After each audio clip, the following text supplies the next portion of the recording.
नमस्कार दोस्तों, इस वक्त की सबसे बड़ी खबर सामने आ रही है कि दिल्ली में तख्ता पलट की शुरुआत हो चुकी है शुरू या वापस बनने जा रही है आम आदमी की सरकार।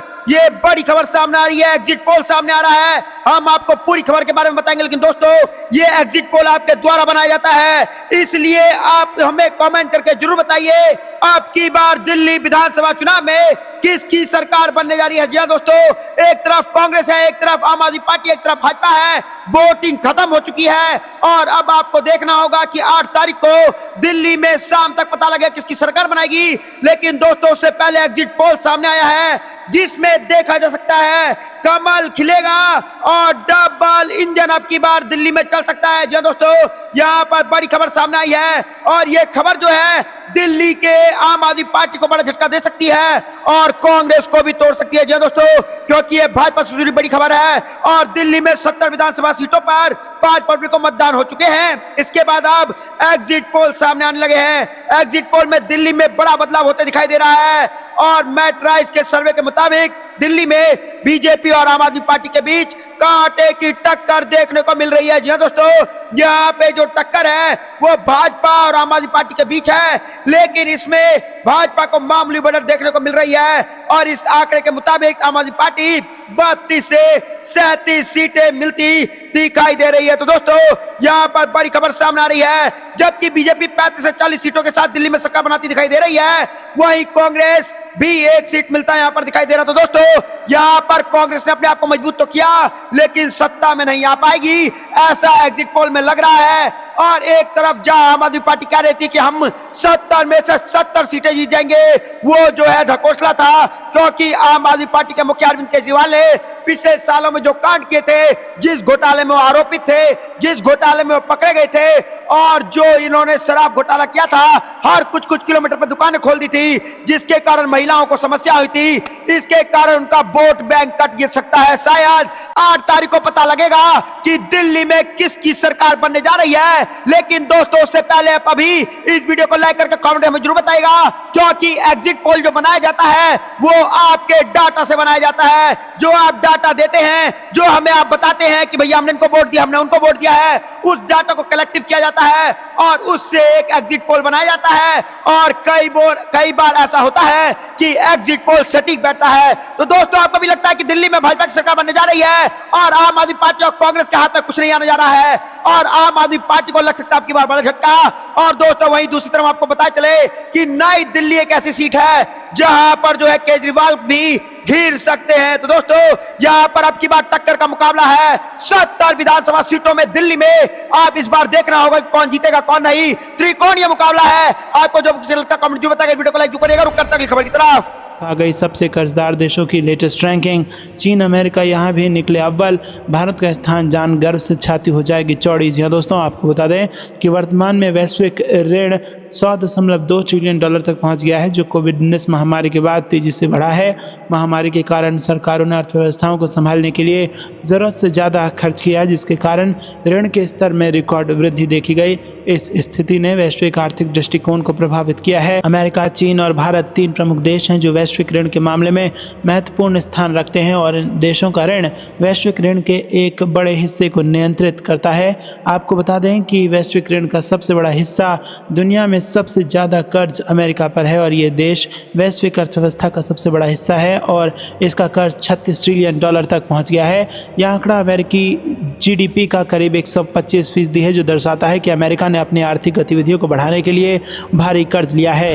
रुक करते हैं अगली ब्रेकिंग न्यूज़ की तरफ। ट्रंप का इंडिया के खिलाफ बड़ा एक्शन। अवैध प्रवासियों से भरी पहली फ्लाइट भारत के लिए रवाना। C-17 सैन्य विमान से भेजे जा रहे इंडियंस। जी हाँ दोस्तों, अमेरिकी राष्ट्रपति डोनाल्ड ट्रंप के आदेश के बाद अमेरिका ने अवैध प्रवासियों के खिलाफ बड़े पैमाने पर निर्वासन अभियान शुरू किया है। इसी के तहत सोमवार को एक अमेरिकी सैन्य विमान अवैध प्रवासियों को लेकर भारत के लिए रवाना हुआ। रॉयटर्स के मुताबिक अमेरिकी अधिकारी ने पुष्टि की है कि विमान कम से कम 24 घंटे के अंदर भारत पहुंचेगा।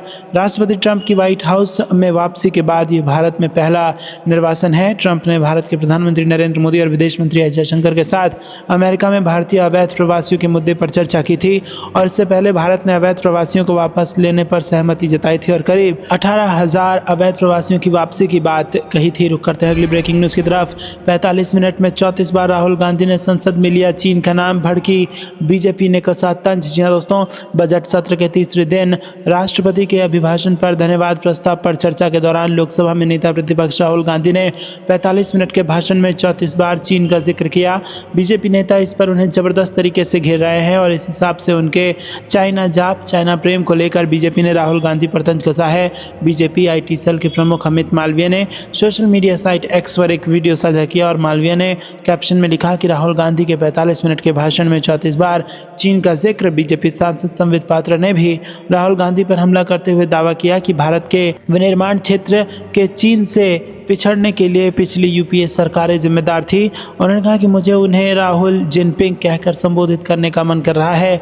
जिस तरह से उन्होंने 34 बार चीन का नाम लिया, हैरान करता है। मुझे लगता है कि वो प्रार्थना कर रहे होंगे कि अगले जन्म में वो चीन में पैदा हों। तो करते हैं अगली ब्रेकिंग न्यूज़ की तरफ। PM मोदी आज जाएंगे प्रयागराज, महाकुंभ में करेंगे पवित्र स्नान। जी हाँ दोस्तों, प्रधानमंत्री नरेंद्र मोदी प्रयागराज के दौरे पर है।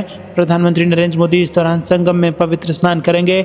PM मोदी 5 फरवरी को लगभग सुबह 10 बजे प्रयागराज एयरपोर्ट पहुंचे और वो प्रयागराज एयरपोर्ट से DPS हेलीपैड पहुंचे, जहां से 10:30 बजे वो अरेल घाट जाएंगे। तो दोस्तों आपको बता दें कि आज महाकुंभ का स्नान करने प्रधानमंत्री मोदी खुद वहां पहुंचे हैं। रुक करते हैं अगली ब्रेकिंग न्यूज़ की तरफ। महाकुंभ में भगदड़ की घटना के पीछे साजिश के पुख्ता सबूत, योगी सरकार और सनातन धर्म के पीछे कौन लोग पड़े हैं। जी हाँ दोस्तों, उत्तर प्रदेश के प्रयागराज में चल रहे महाकुंभ में 29 जनवरी को मौनी अमावस्या पर्व के दौरान हुई भगदड़ की घटना, मामले की जांच कर रहे दल ने घटना के पीछे साजिश के पहलू पर भी ध्यान केंद्रित किया है, क्योंकि उन्हें कुछ संदिग्ध नजर आ गया है। आपको बता दें कि मीडिया रिपोर्ट्स के मुताबिक जांचकर्ता 16,000 से अधिक मोबाइल नंबरों का डाटा विश्लेषण कर रहे हैं, जो कि भगदड़ वाले स्थल यानी संगम नोस क्षेत्र पर सक्रिय थे और इसके अलावा नियंत्रण कक्ष से लिए गए CCTV फुटेज से उन चेहरों को भी पहचान की जा रही है जो उस समय संगम नोस क्षेत्र में मौजूद थे। इसके लिए फेस रिकॉग्निशन सॉफ्टवेयर और AI की मदद ली जा रही है। बताया जा रहा है कि 120 संदिग्धों की अब तक पहचान हो चुकी है, लेकिन अभी तक किसी को गिरफ्तार नहीं किया गया है। हम आपको बता दें कि भगदड़ की घटना की जाँच के लिए उत्तर प्रदेश सरकार द्वारा गठित 3 सदस्यीय न्यायिक आयोग ने शुक्रवार को घटनास्थल का दौरा किया था। बताया जा रहा है कि साजिश के संदर्भ में जांच का काम UP STF और महाकुंभ मेला की पुलिस भी कर रही है। बताया जा रहा है कि साजिश का शक इसलिए भी बढ़ा है क्योंकि घटना के समय संगम नोस क्षेत्र में सक्रिय कुछ मोबाइल नंबर लगातार बंद मिल रहे हैं। बताया जा रहा है कि STF कई मोबाइल नंबरों पर लगातार निगरानी रखे हुए है। हम आपको बता दें कि भगदड़ की घटना के दौरान कुछ युवकों पर लोगों को धक्का देने और गिराने का भी आरोप लगा था। जांच एजेंसियां इन युवकों के बारे में जानकारी जुटा रही है। हम आपको याद दिला दें कि महाकुंभ मेला शुरू होने से पहले खालिस्तानी आतंकवादी गुरपतवंत सिंह पन्नू ने एक धमकी भरा वीडियो जारी करते हुए उत्तर प्रदेश के पीलीभीत में मुठभेड़ के दौरान 3 खालिस्तानी आतंकियों के मारे जाने का बदला महाकुंभ मेले में लेने की धमकी दी थी। लोग करते हैं अगली ब्रेकिंग न्यूज़ की तरफ। ज़्यादा बुखार चढ़ जाता है तो लोग कुछ भी बोलते हैं, PM मोदी का कांग्रेस और राहुल गांधी पर निशाना। जी हाँ दोस्तों, आपको बता दें कि प्रधानमंत्री नरेंद्र मोदी मंगलवार को संसद के बजट सत्र में राष्ट्रपति के अभिभाषण पर धन्यवाद प्रस्ताव का जवाब दे रहे थे और प्रधानमंत्री ने इस दौरान कांग्रेस, पूर्व प्रधानमंत्री राजीव गांधी और लोकसभा में नेता प्रतिपक्ष राहुल गांधी पर जमकर निशाना साधा। उन्होंने दिल्ली के पूर्व मुख्यमंत्री अरविंद केजरीवाल पर कथित भ्रष्टाचार को लेकर तीखे वार किए। मोदी ने अपनी सरकार की उपलब्धियां भी गिनाई और उन्होंने कहा कि हमारी सरकार ने गरीबों को झूठे नारे नहीं दिए, बल्कि हमने उन्हें सच्चा विकास दिया है। देश ने 5 दशक तक गरीबी हटाओ के झूठे नारे सुने।